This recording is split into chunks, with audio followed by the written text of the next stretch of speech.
We have all by now seen the great demos of the autonomous capabilities of the Skydio 2, but are you stuck wondering how good the camera is? I might have the answer for you. I've come across an independent report made by a third party comparing the Skydio 2's camera performance against the top 3 performing commercial drones from DJI. The Skydio has been compared to the Mavic Air, the Mavic 2 Zoom and the Mavic 2 Pro. Make sure to watch the video to the end because I will reveal where you can download the report so you can study it by yourself. Before we talk about the conclusions of the report, let's roll that intro.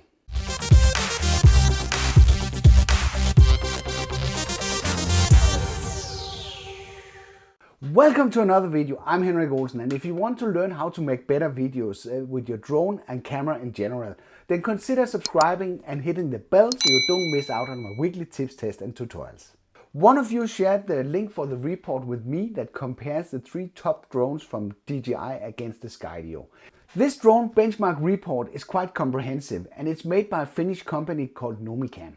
NomiCam specializes in camera verification and quality improvement for camera developers, so they seem quite up for the task.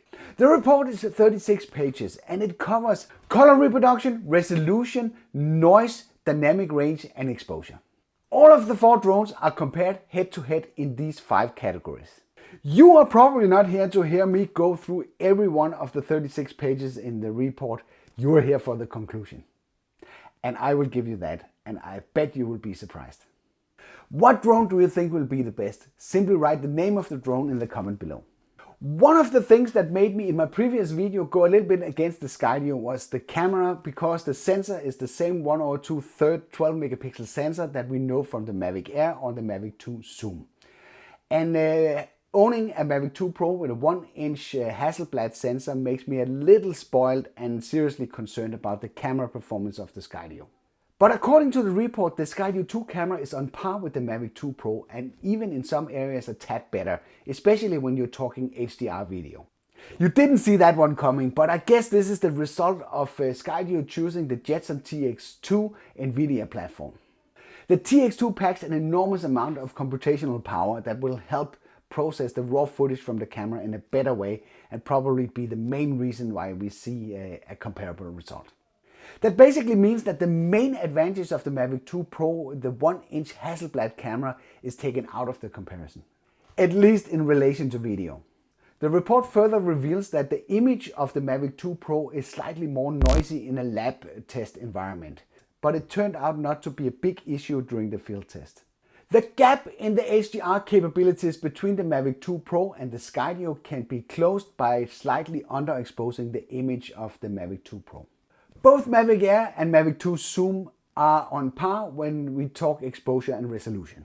And the Mavic Air lags behind when you talk color reproduction and dynamic range. And this is of course expected because the Mavic Air is only spec'd for 10 stops of dynamic range, and that competes against the plus 13 stops from both the Skydio 2 and the Mavic 2 Pro. The story is the same for the Mavic 2 Zoom, showing the same poor dynamic range, but DJI seems to have fixed the color reproduction. So what does all of that mean? It basically means in terms of video, the Skydio 2 and the Mavic 2 Pro is on par. And that's gotta be fantastic news if you have pre-ordered the Skydio 2.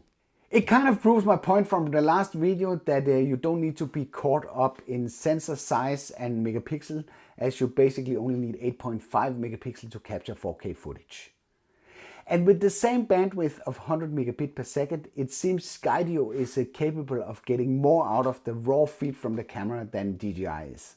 And in that way getting the performance on par, despite the sensor size difference. This leaves us with a slightly longer flight time, a possibly stronger connection with OcuSync 2.0 and a more portable design in favor of Mavic 2 Pro.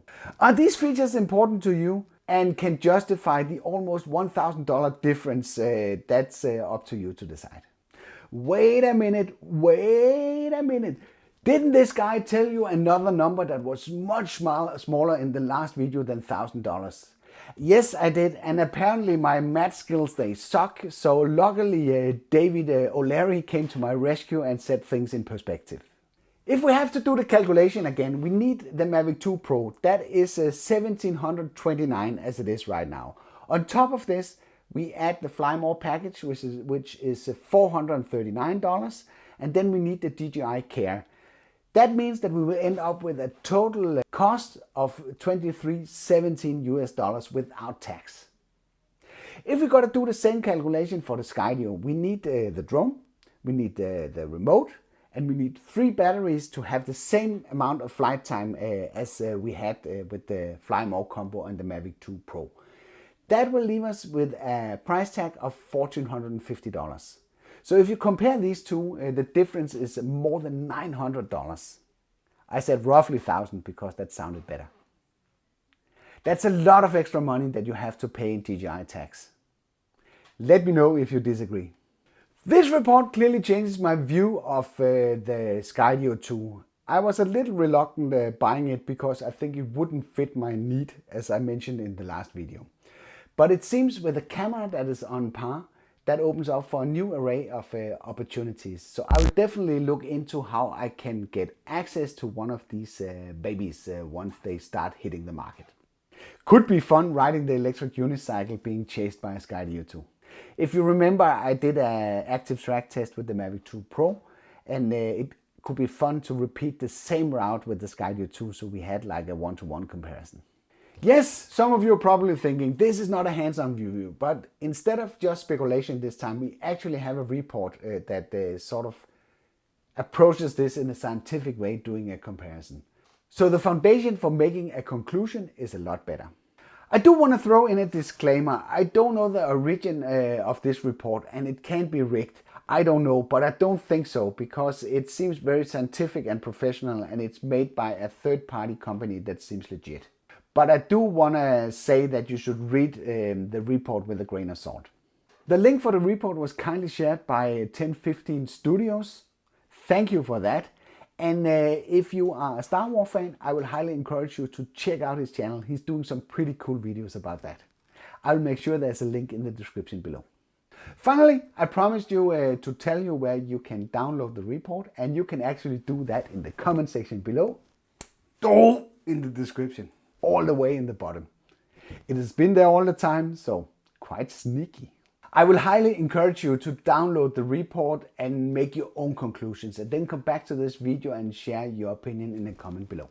By the way, did you see the video I made where I showed the fly-through technique that Sam Kohler is using in all his travel videos? If you missed that one, you can access it through this card, or you can go for the YouTube recommended video in this card. I hope you liked this video. If you did, then give it a like. If you didn't like it, feel free to press the dislike button twice. Thank you for watching, and I'll be back on the next one.